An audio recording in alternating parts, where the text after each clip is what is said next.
নমস্কার। ২৭শে জুন সাহিত্য সম্রাট ঋষি বঙ্কিমচন্দ্রের জন্মদিন। এতদিন মূলত বঙ্কিমচন্দ্রকে স্মরণ করা হয়ে এসছে সাহিত্য সম্রাট হিসাবে। আজ যেন বাঙালি ঋষি বঙ্কিমকে আবিষ্কার করার নতুন করে একটা তাগিদ অনুভব করছে। জাতীয়তাবাদ পরিপ্রেক্ষিতে বঙ্কিমচন্দ্রের এই বিষয়টিকে কেন্দ্র করে বিভিন্ন পত্রপত্রিকা এই মুহূর্তে, এই সংকটের মুহূর্তে অনলাইন পত্রপত্রিকা বিভিন্ন অনুষ্ঠানের আয়োজন করেছে। সেরকম একটি অনুষ্ঠান আয়োজন করেছিল বঙ্গদেশ ওয়েব ম্যাগাজিন। আমার দুর্ভাগ্য এবং অক্ষমতা যে কারিগরি প্রস্তুতি যথেষ্ট পরিমাণে না নেওয়ার ফলে আমি সেই অনুষ্ঠানটির প্রতি সুবিচার করতে পারিনি। সারাক্ষণই একটা অস্বস্তিকর দোলা জলের মধ্যে ব্যাপারটা কেটেছে। অনুষ্ঠানটি যদি শুধু একটি পত্রিকার হয় তাহলেও বেশি কিছু বলার থাকে না, কিন্তু অনুষ্ঠানটি যে মানুষকে স্মরণ করতে, তার প্রতি যদি সুবিচার করতে না পারা হয় তাহলে মনে একটা খুঁত থাকে, খুঁতখুঁতুনি। সেই তাগিদ থেকে, নিজের সেই ভুল সংশোধন করা তাগিদ থেকেই আমি নতুন করে আবার উপস্থিত হয়েছি। বিগত ৭০ বছর ধরে আমরা যে স্বাধীনতা লাভ করেও আসলে একটি চোরা বালির উপর দাঁড়িয়ে আছি, সেই বোধ ছিল না। আসলে আমাদের বুঝতেও দেওয়া হয়নি। পায়ের তলা থেকে একটু একটু করে মাটি সরে যাচ্ছে, অথচ আমরা মনকে প্রবোধ দিয়েছি যে কিছু না, এই বুঝি দুর্যোগ থেমে যাবে। কিন্তু আজ যখন আকণ্ঠ নিমজ্জিত, তখন বাঁচার তাগিদেই যেন আমাদের জাতীয়তাবাদের উন্মেষ ঘটেছে। বহির্বঙ্গে একটু বেশি এবং আগে, পশ্চিমবঙ্গে বিলম্বে হলেও ঘটেছে। অথচ মজা দেখুন, একসময় বলা হতো বাঙালি আজ যা ভাবে ভারতীয়রা আগামীকাল তাই ভাবে। ব্রিটিশ বিরোধী জাতীয়তাবাদী আন্দোলনে যারা অগ্রণী, সবচেয়ে বেশি অগ্রণী ভূমিকা নিয়েছে এবং সবচেয়ে বেশি আত্মবলিদান দিয়েছে, ভারতবাসীকে ভাবিয়েছে, তারাই বাঙালি। অথচ আজ বাঙালি অনিশাই যেন কেমন একটা দিশাহীন, এবং যে জিনিস তারা নিজেরা গড়েছে, যে দেশাত্মবোধ, যে জাতীয়তাবোধ, তাকে তারা নিজেরাই পদদলিত করেছে। আর এই জাতীয়তাবাদ গঠনের যে ব্যাপারটা, তাতে যে নামটা সবার প্রথমে আসে একজন বুদ্ধিজীবী হিসাবে বঙ্কিমচন্দ্র। তিনি তো অস্ত্রশস্ত্র নিয়ে ব্রিটিশের বিরুদ্ধে লড়েননি, কিন্তু যে পথটা প্রদর্শন করেছিলেন সেটাই কিন্তু ব্রিটিশ বিতাড়নের অন্যতম মূল মন্ত্র হয়ে দাঁড়িয়েছিল। তার বন্দে মাতরমের সঙ্গীত, যা আজ আমাদের জাতীয় সঙ্গীত। হ্যাঁ, এটি আমাদের জাতীয় সঙ্গীত। জনগণ মন হলো আমাদের জাতীয় মন্ত্র। সংস্কৃত ভাষায় দেশমাতৃকার বন্দনা। এই কারণে বন্দে মাতরম গানটি কিছু মানুষের, এটি বিশেষ গোষ্ঠীর মানুষের পছন্দ হয়নি। তাই জন্য জনগণ মনকে গ্রহণ করা হয়েছে জাতীয় মন্ত্র বা স্তোত্র হিসাবে। হ্যাঁ, এটাও অবশ্যই আমাদের বড় প্রাপ্তি। তবে বন্দে মাতরম গানটির মাধ্যমে যে ভারী চমৎকার একটা মনোময় মায়ের রূপ তিনি প্রকাশ করেছেন, সেটি কিন্তু যে কোনো জাতীয়তাবাদী চেতনার একটা মস্ত বড় অনুপ্রেরণা, অক্সিজেন। যে উপন্যাসের জন্য গানটি রচিত, সে আনন্দমঠ, সবাই জানেন। এটি বঙ্কিমের পরিণত বয়সের রচনা। উনি জীবনের প্রথম যে উপন্যাস লিখেছিলেন সেটি হচ্ছে রাজমোহনস ওয়াইফ, ইংরেজিতে।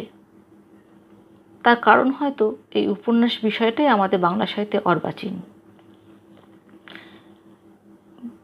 পাশ্চাত্য সাহিত্য, ব্রিটিশ সাহিত্যের সংস্পর্শে এসেই আমরা উপন্যাস লেখার অনুপ্রেরণা পেয়েছি। এবং কে অনুপ্রেরণা বা এই নতুন শাখাটির কে আমাদেরকে আহ্বান করে নিয়ে এসেছেন, তিনি আর কেউ নয়, এই সাহিত্য সম্রাট বঙ্কিমচন্দ্র। তার নিজের লেখা প্রথম বাংলা উপন্যাস এবং বাংলা সাহিত্যের প্রথম উপন্যাস দুর্গেশ নন্দিনী, যদিও সেটি একটি ঐতিহাসিক প্রেক্ষাপটে।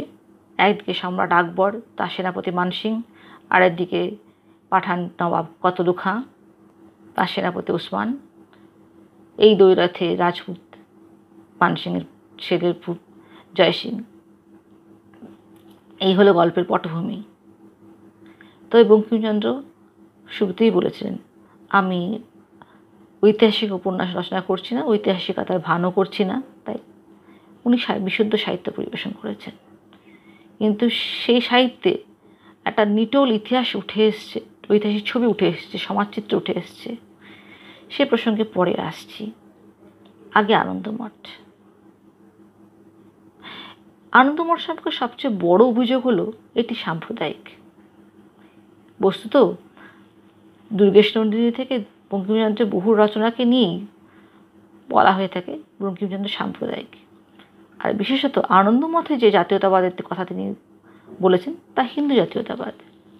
প্রথম প্রশ্নই ছিল, বঙ্কিমচন্দ্রকে কি সাম্প্রদায়িক বলা হবে এবং তার প্রদর্শিত জাতীয়তাবাদ কি হিন্দু জাতীয়তাবাদ? তাহলে আনন্দমঠে একটু পটভূমিকা দেখা যাক।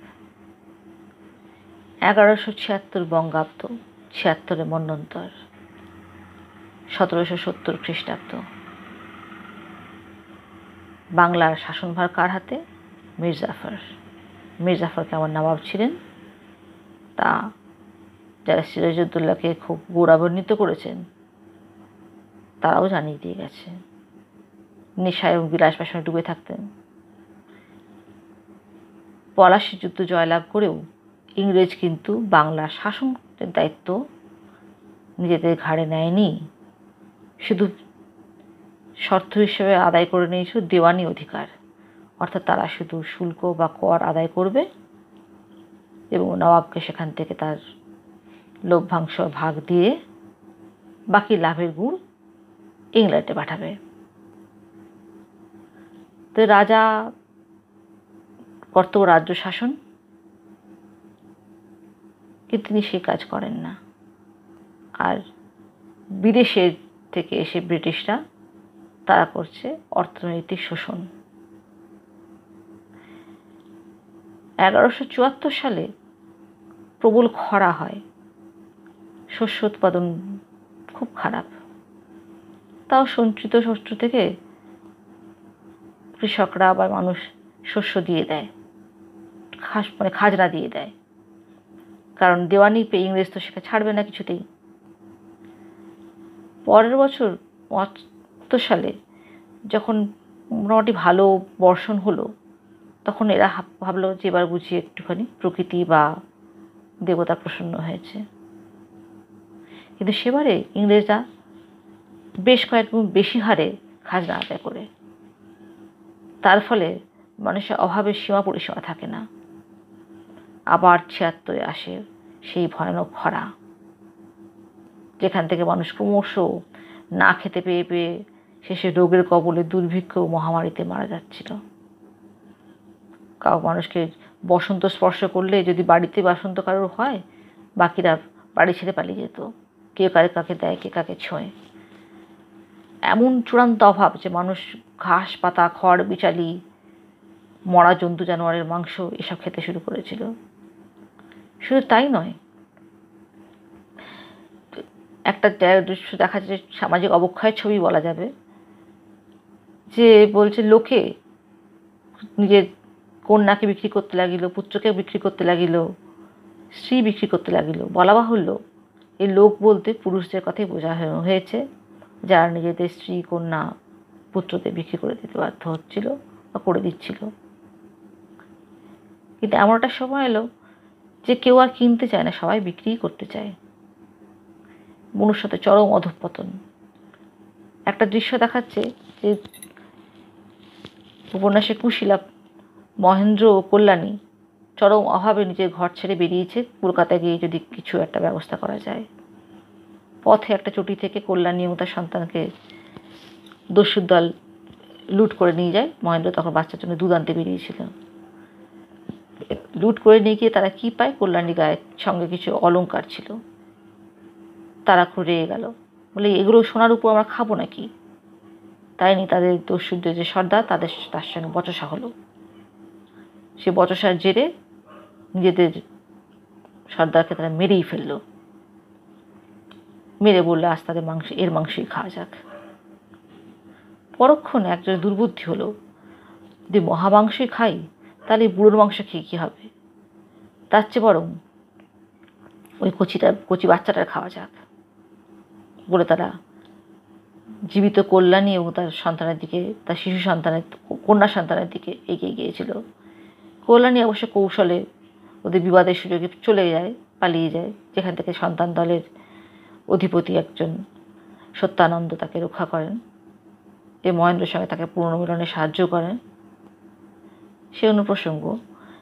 কিন্তু এখন এদের যে এই ভয়ানক অভাব এবং এত নৈতিক অধঃপতন, মানুষ অনটানে পশু হয়ে যায়, পিশাচ হয়ে যায়। এই দস্যুরা কিন্তু কোনো দস্যুবৃত্তি করে তাদের পেশা নয়, তারা হয়তো সাধারণ কৃষক, কিন্তু বাধ্য হয়ে দস্যু হয়েছে অভাবের তাড়নায়। এবং নারী তো সহজ শিকার। এইখন পরিস্থিতি। তখনও কিন্তু ইংরেজরা নিষ্ঠুরভাবে খাজনা আদায় করেছে, এবং খাজনা আদায় করার জন্য ওরা যাকে তাকে ডাকাত বলে দেখিয়ে দিত, এবং তাকে সে মারধরও করতো ভয়ানকভাবে। শুনতেই চাইতো না সে কী, তার বক্তব্য কী। তুম ডাকাত হো বলে, ডাকু হো বলে তাকে কখনো মোট বয়াবে, কখনো অত্যাচার করবে, এই ধরনের ব্যাপার কারাগারে নিক্ষেপ করবে, এবং সে কারাগার থেকে বেরিয়ে আসাটাও মুশকিল। কোতোয়াল, আর সে কোতোয়ালিটা কার ছিল, সেটা কিন্তু মুসলিমদের ছিল, নবাব পাঠানদেরই ছিল। তো এইরকম পরিস্থিতিতে বঙ্কিমচন্দ্র বলেছেন, বা সন্তান দল, বা উনি বলিয়েছেন নিজের সন্তান দলের যে নেতৃত্ব দায়িত্ব ছিল সত্যানন্দ জীবানন্দের কাছ দিয়ে মুখ দিয়ে, যে রাজা যদি রাজকার্য না করে তাহলে সে কিসের রাজা। আর এই রাজশক্তির পতন ঘটানো খুব জরুরি। এখন রাজা যদি প্রজাবৎসল না হয়, অত্যাচারী হয়, তার সাম্রাজ্য যদি মানুষের অভাব অনটনের এত কষ্ট থাকে যেখানে তার প্রতি কোনো বিন্দুমাত্র তার দৃকপাত নেই, উল্টে সাম্রাজ্য বলবো না, বাংলা তখন রাজ্যই, চরম রকম নৈতিক অধঃপতন, যখন তখন মেয়েদের সঙ্গে অত্যাচার, সম্ভ্রমহানি, এই পরিস্থিতিতে যদি তার প্রজাদের বৃহৎ অংশ তাদের মনে হয়ে থাকে যারা এই ভূমির আদি বাসিন্দা এবং তার আদি সংস্কৃতি, তার পুনর্জাগরণ করবে, তাদের হাতেই ক্ষমতাটাকে ফিরিয়ে আনা দরকার, সেই স্বপ্ন দেখে থাকে, তার অন্যায়টা কি? সেটাকে সাম্প্রদায়িকতা কেন ভাব? যারা শোষণ করছে, যারা অত্যাচার করছে, তারা সাম্প্রদায়িক নয়, যারা বাঁচতে চাইছে তারা সাম্প্রদায়িক। আর সেই সময় কি দেখা যাচ্ছে, শেষের দিকে সন্তান দল ক্রমশ একের পর এক বৈপ্লবিক কার্যক্রম করে যখন ক্ষমতা দখলের পথে, বা একটা হিন্দু রাজ্য প্রতিষ্ঠা করার স্বপ্ন নিয়ে অনেকটা এগিয়ে এসছে, সেই সময় তারা তাদের যে গুরু, তিনি নির্দেশ দিলেন যে শাসনভার কিন্তু ইংরেজি পাবে। তারপরে তা একজন প্রশ্ন করেছিল যে, গুরুদেব আপনি যদি সেটাই যদি আপনার অভিপ্রায় হয়ে থাকে, হ্যাঁ, তাহলে এই সনাতন ধর্মের মানুষটা যদি প্রতিষ্ঠা না পায়, বা আমাদের হিন্দু রাজ্য যদি প্রতিষ্ঠা না হয়, তাহলে আমাদেরকে দিয়ে নিশ্চিতভাবে নড়ালেন কেন? তখন উনি বুঝিয়েছিলেন যে ইংরেজরা অনেক বেশি শৃঙ্খলাবদ্ধ, তারা এতদিন ধরে তারা দেওয়ানি পেয়েছে, তারা তো রাজস্ব আদায় করবেই। যদি তাদেরকে রাজস্ব দিতেই হয়, তাহলে তারা শাসন কার্য বা শাসনের দায়িত্বটা নেবে না কেন? আপাতত যিনি আছেন আমাদের নবাব মীর জাফর, তার অপদার্থতা এবং অপশাসন এবং অত্যাচারে আমাদের বা তার অপশাসন বা তার নিষ্ক্রিয়তায় যে অত্যাচার চলছিল হিন্দু প্রজাদের উপরে, তার তো নিষ্পত্তি হওয়া দরকার বা কোথাও থামা দরকার। আর এইখানে একটা সংক্রমণ করিয়ে দিই, রামমোহন রায়কে আপনার সাম্প্রদায়িক বলবেন? উনি তো আবার খুব কোরআনের ভক্ত ছিলেন, একেশ্বরবাদের সাথে উনি আবার মানে মোহাম্মদীয় চিন্তাভাবনার মিলও পেয়েছিলেন। তিনিও কিন্তু এক জায়গায় বলেছিলেন যে ব্রিটিশরা এসেছিল as a blessings against to rescue indigenous people from the tyranny of the previous rulers। উনি পরিষ্কার বলেছিলেন, তাদের অত্যাচারী হিসেবে শনাক্ত করেছেন। বিদ্যাসাগর বলেছিলেন সিরাজউদ্দৌলা সম্পর্কে যে এই শয়তানের জন্য বঙ্গদেশের কোনো রমণী আপন সতীত্ব রক্ষা করিতে পারে নাই। তাহলে এই শাসনের অবসান চাওয়া এবং যারা এই দেশের এই রাজ্যের আদি বাসিন্দা তাদের প্রতিষ্ঠা চাওয়া, তাদের নিরাপত্তা চাওয়া, এটা কি করে সাম্প্রদায়িক হতে পারে? প্রসঙ্গত বলে রাখি, এই যে জাতীয়তাবাদ, সেটা কিন্তু মূলত আজকে ভারতীয় জাতীয়তাবাদে উন্নীত হয়েছে, সে আমাদের গর্বের কথা। এমন কোনো বিপ্লবী সে সময় ছিল না যিনি যার কণ্ঠে বন্দে মাতরম তিনি ধারণ করেননি। কিন্তু একটা জায়গাতে উপন্যাসে লেখা আছে যে তিনি অযোধ্যা, আরও কতগুলো জায়গার নাম করে করে বলা আছে, কাশী, এসব জায়গায় যাও, আর কোন দেশে মানুষ এভাবে অভাবে তাড়নায় খড়বিচারি খাচ্ছে, নিজের ছেলে মেয়ে স্ত্রীকে বিক্রি করছে? অর্থাৎ তখনও কিন্তু সমগ্র দেশ, ভারতবর্ষ আমার দেশ, এই জাতীয়তাবাদ তৈরি হয়নি। যেটা তৈরি হচ্ছে সেটা কিন্তু বাঙালি জাতীয়তাবাদ বা বাঙালি জাতীয়তাবাদ। অ্যাকচুয়ালি একটা জাতিসত্তার গঠন। জাতি তো আগেই তৈরি হয়ে গেছে, কিন্তু সেই বোধটা বা আমাদের একটা নিজস্ব রাজ্য হওয়া দরকার, যা শাসনভার আমরা নিজেরাই করব, সেটা ছিল না। এই বোধটা জন্ম দিয়েছেন বঙ্কিমচন্দ্রই, এবং ক্রমশ এই বাঙালি জাতীয়তাবাদটাই কিন্তু ভারতীয় জাতীয়তাবাদে উন্নীত হয়ে গেছে।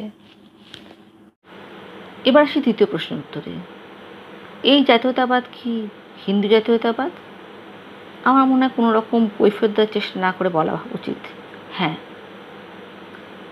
গভীর অরণ্যে সন্তানদের মঠে আশ্রয় পেয়েছে কল্যাণী ও তার সন্তান। তারই সাই মহেন্দ্রকে রীতিমতো দস্যুবৃত্তি করে 200 সন্তানের দল ভবানন্দের নেতৃত্বে উদ্ধার করে আনে। কিন্তু মহেন্দ্র উপকৃত হয়েও দ্বিধান্বিত, এ কী পদ্ধতি? মারামারি ডাকাতি করে টাকা পয়সা লুট করে নিয়ে চলে আসছে তারা। জিজ্ঞেস করেছে কারা? ওরা দেশমাতৃকা সন্তান। দেশমাতৃকা কি, সেই ধারণাই তখন তৈরি হয়নি। উত্তর পায় জননী জন্মভূমিশ্চ স্বর্গাৎ বিপরীয়সী। এই দেশমাতৃকা কলঙ্ক মোচন না করে আমরা গৃহী হয়েও গৃহত্যাগী স্ত্রী সন্তান অপরাপর আত্মীয়র সঙ্গে সংস্রব রাখবো না। পরে সে গায়ে আস্তে আস্তে সেই বিখ্যাত গান গায়, বন্দে মাতরম সুজলাং সুফলাং মলয়জ শীতলাং শস্য শ্যামলাং মাতরম বন্দে মাতরম। গানটি গাইতে গাইতে সে দস্যুর চোখ দিয়ে দরদর করে জল ঝরে। হ্যাঁ, মহেন্দ্র ভবানন্দকে তো দস্যু হিসেবেই শনাক্ত করেছিল। বলে ভালো, সন্তান হওয়া ভালো, কিন্তু ডাকাতি করা কি ভালো? যে কেন, কিসের ডাকাতি?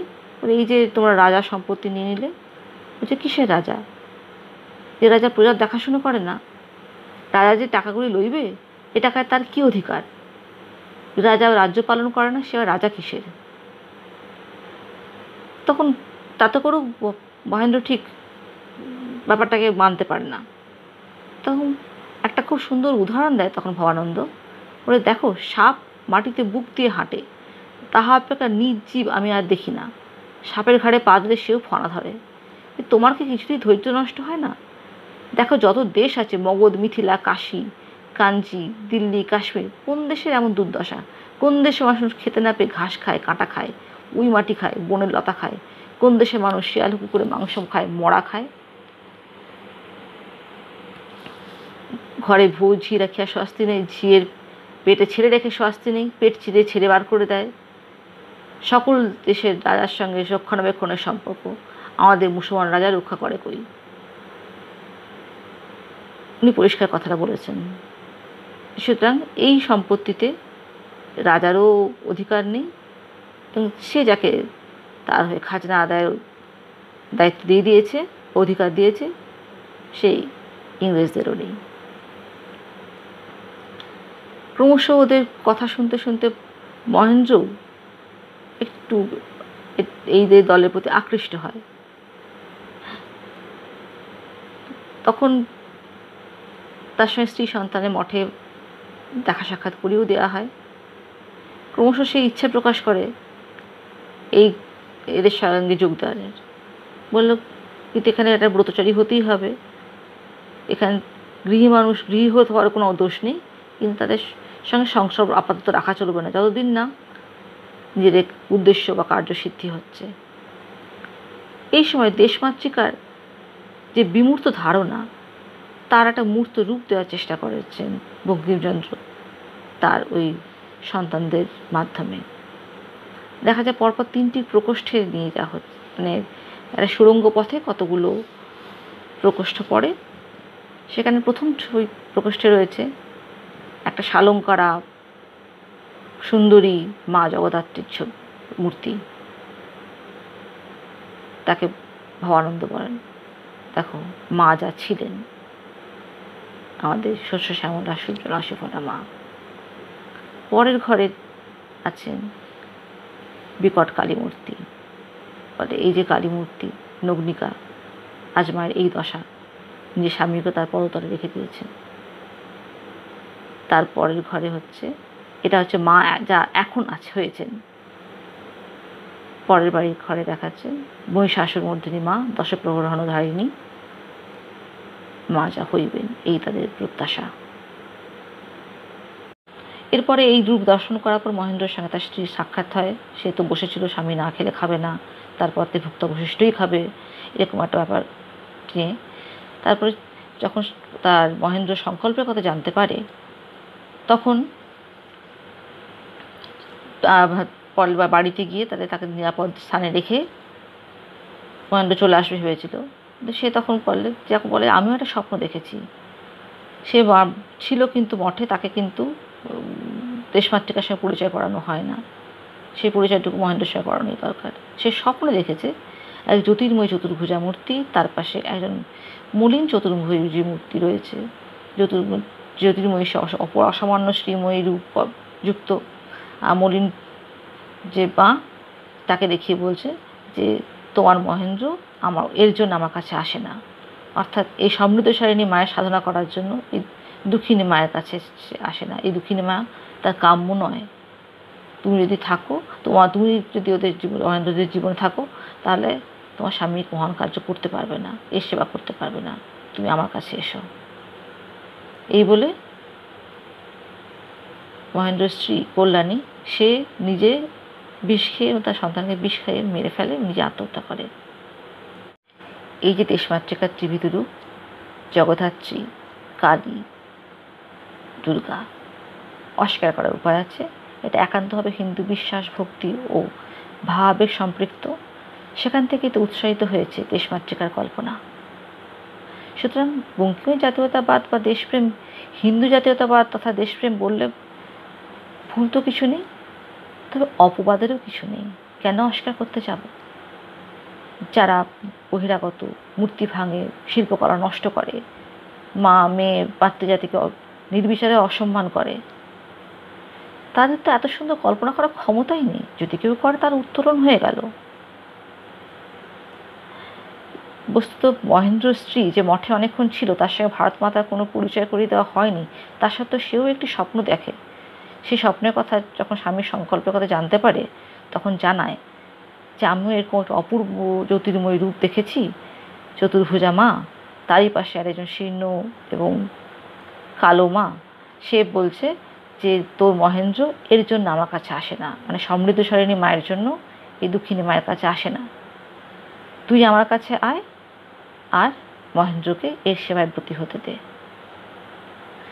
আর অবনীন্দ্রনাথ ঠাকুর যে ছবি এঁকেছিলেন দেশমাতৃকার, তা কিন্তু কল্যাণীর স্বপ্নের ছবিটাই। সুতরাং এটার মধ্যে যে হিন্দু ভাব ওই ভীষণভাবে সম্পৃক্ত, সেটা অস্বীকার করার জায়গাই নেই।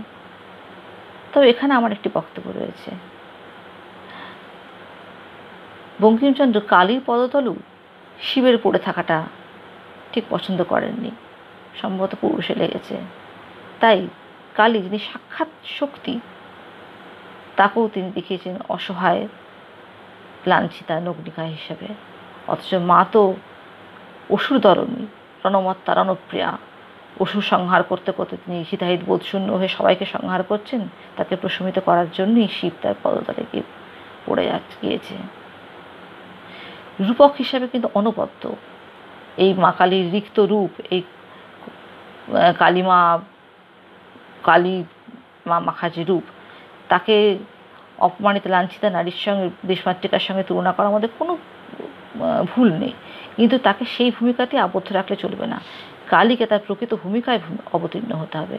নারী যখন লাঞ্ছিতা হবে, নারী যখন কালীমা নৃত্য হবে, তখন কিন্তু তাকে তার শক্তি, মহাশক্তি, অসুরধরণী, কালের অধীশ্বরী বলি তো তিনি কালী, সেই রূপটাই খুঁজে পেতে হবে।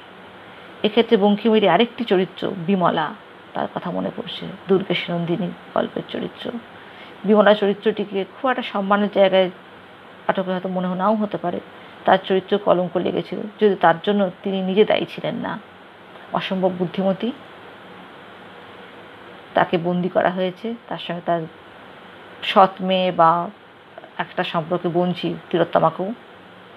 সে যখন পাঠানের উপপত্নী হয়েছে, এই অবস্থাতে কুমার জগৎ সিংহ তাকে পরামর্শ দিয়েছে, সব তার দুঃখের কথা জানতে পেরেও কঠিন পরামর্শ, যদি তুমি সত্যি প্রতিব্রতা হয়ে থাকো তা তার অনুগামিনী হও, তাকে সহমরণে যেতে পরামর্শ দিয়েছে। তিনি যদি সত্যি পুড়ে মরতেন, তাহলে স্বামী হত্যার প্রতিশোধ নিতে পারতেন। তার স্বামী বীরেন্দ্র সিংহকে তো কতলুখা হত্যা করেছিল, তাকে অন্যায়ভাবে সাহায্য না করার জন্য। সুতরাং মায়ের ভূমিকা ওই অসহায়, লাঞ্ছিতা, অপমানিতা হয়ে থাকলেই চলবে না। এখানে আমার বিমলাকেই মনে হয় সাক্ষাৎ কালীর সেই প্রতিমূর্তি, যে দরকারে সারা জীবন সংসারকে আগলে রেখেছে এবং দরকারে হাতে খড়গ তুলে নিয়েছেন বা ছুরি তুলে নিয়েছেন। নারীর সেই ক্ষমতায়নের কথাটা ভাবতে হবে। এক্ষেত্রে আমার মনে হয় শুধু পুনর্জাগরণ নয়, নবজাগরণের প্রয়োজন আছে। এই অংশতেই রয়েছে, অতক্ষণ যদি মঠের ছাকাশকালে কল্যাণী একটা কিছু দাঁতে স্পর্শ করেনি, একটু দুধ পর্যন্ত পান করেনি, শুধু মঠাধিক্য পাদদক চরণের বুড়ো আঙুল স্পর্শ করি, পাদদক পান করে বলেছে আমি অমৃত খেলাম, আমি আর কিছু খাবো না, ততক্ষণ আমার স্বামী খাচ্ছেন, তার খুন নিবৃত্তি হচ্ছে। তারপর দেখা যায় তার বরের খাওয়ানোর পরে তার ভুক্তাবশিষ্ট খাচ্ছে, শেষ পর্যন্ত সে তো আত্মহত্যা করেছিল, সে ওটা অন্য কারণে। কিন্তু এখানে আমার বক্তব্য, দেশমাতৃকাকে আমি বন্দনা করছি, তাকে আমি নৈবেদ্য দান করছি, আর স্ত্রীকে ভুক্তাবশিষ্ট, পাদদক কিংবা চরণের পদরেণু, এই অসাম্য কিন্তু চলে না। এমন কাজ করলে দেশোদ্ধার হয় না। এমন আচরণে কোনো পুরুষের নিজের মা সন্তুষ্ট হতে পারে, জাগতিক মা সন্তুষ্ট হতে পারে, মেয়েটির শাশুড়ি মা সন্তুষ্ট হতে পারে, কিন্তু দেশমাতৃকা সন্তুষ্ট হয় না, জগন্মাতাও হয় না। এবং এইখানটাতে আমরা আবদ্ধ হয়ে আছি বলেই কিন্তু বন্দে মাতরের মতো মহামন্ত্র পেয়েও আমরা মুক্তি পাইনি, এমন মহামন্ত্র। সুতরাং বঙ্কিমের মন্ত্রকে কাজে লাগাতে গেলে পরে কিছুটা উত্তরণও দরকার। যতক্ষণে দরকার পুনর্জাগরণ, আমার সনাতন সংস্কৃতি, সনাতন বিশ্বাসের পুনর্জাগরণ যতটা দরকার, সেরকম নবজাগরণটাকেই ততখানি আমাদের স্বাগত জানাতে হবে। সুতরাং পুনর্জাগরণ যদি করতেই হয়, তাহলে যা কিছু প্রাচীন সেখান থেকে মণিমুক্তা আহরণ করে আনবো, আবর্জনা নয়। সমাজের গায়ে তো সততই শ্যাওলা জন্মায়, হিন্দু সমাজের গায়ে তো প্রচুর জন্মেছে, সেজন্য তাকে নবজাগরণ দ্বারা পরিশোধন করা একান্ত জরুরি। দরকার পুনর্জাগরণের সাথে নবজাগরণের একটা ভারসাম্য। বঙ্কিম যে মহামন্ত্র দিয়েছেন, মহাশক্তিশালী মন্ত্র, তাতে তার প্রতি সবচেয়ে সুবিচার করা হয় যদি তাকে নবজাগরণ দ্বারা উত্তরণ ঘটিয়ে নিই, এক জায়গায় আবদ্ধ না রেখে। কিন্তু দুঃখের বিষয়, হয় আমরা রক্ষণশীলতা আঁকড়ে থেকেছি, কিংবা একটা যাদবপুর বা জেএনইউ তৈরি করেছি। সেজন্য অমন শক্তিশালী মহামন্ত্র পেয়েও আমরা তার অযোগ্য উত্তরাধিকারী কাজে লাগাতে পারেনি। আবার আসি সাম্প্রদায়িকতার প্রশ্নে। সন্তান দল যবন শাসনের অবসান ঘটিয়ে হিন্দু শাসন চেয়েছিল বলে সাম্প্রদায়িক, আর যারা ছলে বলে কৌশলে সাম্রাজ্য ক্ষমতা সমস্ত কিছু কুক্ষিগত করে রেখে প্রবল অত্যাচার চালাচ্ছিল এবং সেটা নিজস্ব ধর্ম বিশ্বাসের ভিত্তিতেই, তারা সাম্প্রদায়িক নয়। এ কীরকম বিচার হলো? তাও যদি বলা হয়, শেষে কিন্তু আছে, যেখানে কিন্তু হিন্দুর ক্ষমতা দেখানো হয়নি, যে সময় তারা নবাবের অপশাসনে পতন ঘটিয়েছে, সে সময় তাদের কাছে কিন্তু আদেশ আসে যুদ্ধ প্রত্যাহারে। তারা বিহ্বল হয়ে ওঠে, এ কীরকম আদেশ? তখন তাদের গুরুদেব বলেন যে অত্যাচার অবসান ঘটানোই ছিল আমাদের উদ্দেশ্য। এখন ক্ষমতা লাভ করতে গেলে অকারণে লোকক্ষয় হবে, রক্তক্ষয় হবে, সেটা অভিপ্রায় নয়। এখন যে যা নিজের কাজ করো। ওরা তাহলে হিন্দু রাজ্যাভিষেক হলো না, তার রাজা হবে কে? বলে হবে ইংরেজ। এটাই কিন্তু সে সময়ের দাবি ছিল। উনি বলে কেন? কারণ ইংরেজ তখন দেওয়ানি নিচ্ছে, তারা তো অর্থ সংগ্রহ করছে, তাদের শুধু সেদিকেই মন। যারা রাজস্ব নিচ্ছে তারা রাজকার্য নেবে না কেন? সেই সময়টাতে আমরা বণিকের মানদণ্ডে এমনভাবে জড়িয়ে গিয়েছিলাম যে তাদের হাতে রাজদণ্ড তুলে দেওয়া ছাড়া উপায় ছিল না। সেখান থেকে তাই আমি বঙ্কিমচন্দ্রকে সাম্প্রদায়িক নয়, ভূয়দর্শী বলবো। সাম্প্রদায়িকতার প্রশ্নে তারা দুটো প্রবন্ধ থেকে উদ্ধৃতি দেওয়া যায়। একটি হচ্ছে বাঙালি উৎপত্তি, 1287 সালে সনে বঙ্গাব্দে যখন আনন্দমঠ ছাপা শুরু হয়, তার ঠিক 3 মাস আগে পৌষ সংখ্যায় প্রকাশিত হয়েছিল। লোকগণনায় স্থির হইয়াছে যে যাহাদিগকে বাঙালি বলা যায়, যাহারা বাংলাদেশে বাস করে, বাংলা ভাষায় কথা কয়, তাহাদিগের অর্ধেক মুসলমান। এ তো একটি তথ্যের শিকার। এবার বঙ্গদেশের কৃষক প্রবন্ধে, যেটা 4টি খণ্ডে প্রকাশ হয়েছিল 2 বছর পরে, তাতে বঙ্কিম কিন্তু একই সঙ্গে হাসি মিছিয়ে করে আমা কৈবর্ত অর্থাৎ মুসলমান ও হিন্দু প্রজা কী দুর্দশায় জীবনযাপন করছে তা সুনিপুণ ছবি আঁকেন। সেখানে তিনি ভেদাভেদ করেননি এবং বারবার বলেছেন যে 2-4 জন অতি ধনবান ব্যক্তির পরিবর্তে 6 কোটি সুখী প্রজা দেশের মঙ্গল এবং শ্রীবৃদ্ধি সূচিত করে। রাজসিংহ উপন্যাসের উপসংহারে গ্রন্থকারের নিবেদনে বঙ্কিমচন্দ্র আবার লিখেছেন যে গ্রন্থকারের বিনীত নিবেদন এই যে কোনো পাঠক যেন মনে না করেন হিন্দু মুসলমানের কোনো রকম তারতম্য নির্দেশ করা এই গ্রন্থের উদ্দেশ্য। হিন্দু হইলেই ভালো হয় না, মুসলমান হইলেই ভালো হয় না, অর্থাৎ হিন্দু হইলেই মন্দ হয় না, মুসলমান হইলেই মন্দ হয় না, ভালো হয় না, ভালো মন্দ উভয়ের মধ্যেই আছে। আবার এটাও লিখেছেন যে যখন মুসলমান এত শতাব্দী ভারতবর্ষের প্রভু ছিল, তখন রাজকীয় গুণে মুসলমান সমসাময়িক হিন্দুদের অপেক্ষা অবশ্য শ্রেষ্ঠ ছিল। যদিও তিনি নিজের উপন্যাস প্রকাশ করে দিয়ে তাদের শ্রেষ্ঠতা কী উপায়ে লাভ করেছিল, যাই হোক, কিন্তু ইহাও সত্য নয় যে সকল মুসলমান রাজা সকল হিন্দু রাজা অপেক্ষা শ্রেষ্ঠ ছিলেন। অনেক স্তরে মুসলমানরাই হিন্দু অপেক্ষা রাজকীয় গুণে শ্রেষ্ঠ, অনেক স্তরে হিন্দু রাজা মুসলমান অপেক্ষা রাজকীয় গুণে শ্রেষ্ঠ। অন্যান্য গুণের সহিত যা ধর্ম আছে, হিন্দু হোক মুসলমান হোক সেই শ্রেষ্ঠ। অন্যান্য গুণ থাকিলেও যাহা ধর্ম নাই, হিন্দু হোক মুসলমান হোক সেই নিকৃষ্ট। এখানে ধর্ম বলতে কিন্তু রিলিজিয়ান বা কোনো মতবাদ বোঝাননি। ধর্ম বলতে ন্যায় ধর্ম, কর্তব্য, মানবতার ধর্ম, এটাই বোঝাতে চেয়েছেন। এই ধর্ম আমাদের ভাষায় মতবাদ নয়, ধর্ম হলো বৈশিষ্ট্য, চরিত্র, অথবা ধর্ম হলো ন্যায়, নীতি। লোহার ধর্ম চুম্বকের প্রতি আকৃষ্ট হওয়া, জলের ধর্ম এই, আগুনের ধর্ম সেই। এটা হচ্ছে ধর্ম, যেখানে সে প্রকৃতি দ্বারা নির্ধারিত। আর মানুষের ক্ষেত্রে যখন বলি ধর্ম অধর্ম, অধর্ম মানে কিন্তু অন্য মতবাদে চলে যাওয়ার কথা বোঝায় না। অধর্ম বলতে বোঝায় অন্যায় করাটাকে। সেক্ষেত্রে দুর্গেশ নন্দিনীতে বেশ কিছু চরিত্র আছে যেখানে ব্রাহ্মণ অভিরাম স্বামী, সে যৌবনে তার ইন্দ্রিয়দোষ ছিল, সেটা যে ধর্ম নয় তার লেখাতেই স্পষ্ট। এমনকি কন্যা যখন পত্র লিখছে জগৎ সিংহকে, তার মধ্যেও জানানো আছে নিজের দুঃখের জীবন কাহিনী যখন লিখেছে। আবার মহারাজ বীরেন্দ্র, সে বিমলার সঙ্গে দেখা সাক্ষাৎ করার পরও যে মুহূর্তে তা জানতে পারল তার মা শুদ্রাণী তাকে ত্যাগ করে তার প্রতি সম্পূর্ণ বিরূপ হয়ে গেল, তখন অভিরাম স্বামীর তো সে মেয়ে, অভিরাম স্বামী মানসিংহে শরণাপন্ন হলে মানসিংহ তাকে এবং আরও একজন কিছু তার মানসিংহে একজন পত্নী তাকে সাহায্য করেছিলেন। তাদের সাহায্যে বীরেন্দ্র সিংকে প্রায় বাধ্য করেছিলেন এই মেমোরার দায়িত্ব নিতে, তাকে তিনি ফেরার থেকে। সেক্ষেত্রে বীরেন্দ্র সিংহ যে সেই সময় যে কাজটা করেছেন তাকে আমরা ধর্ম কাজ করেছেন বলে মনে করতে পারি না। অভিরাম স্বামী সে তো অল্প বয়সে রীতিমতো দুশ্চরিত্র ছিল, তার সঙ্গে মেলামেশা করে একাধিকবার তিরস্কৃত হয়েছে, বহিষ্কৃত হয়েছে টোল থেকে। তাকেও আমার তার সে কথা বরাবরই তার মেয়ে তার চিঠিতেই স্বীকার করেছে, তাকে ধর্ম বলতে পারি না। বিদ্যা দিগ্গজ পণ্ডিত ভয়ে একটা অসম্ভব রকম হাস্যকর চরিত্র, ব্যক্তিত্বহীন, মেরুদণ্ডহীন, তাকে ওই একটা মতবাদ থেকে একটা মতবাদে পরিবর্তিত হয়েছে এটুকুই ভাবতে পারি। ধার্মিক ভাবার কোনো উপায় নেই সেখানে। যে কতলুখা চরিত্রটি অবশ্যই